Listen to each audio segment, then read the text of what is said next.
विष्णु मङ्गलं गरुडध्वज मङ्गलं पुण्डरीकाक्ष मङ्गलाय तनोहरे माङ्गल्यं तन्तुनानेन मम जीवनहेतुना कण्ठे बध्नामि सुभगे त्वं जीव शरदः शतम्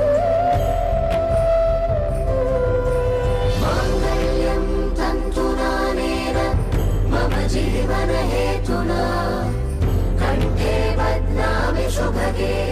त्वं जीव शरदः शतम्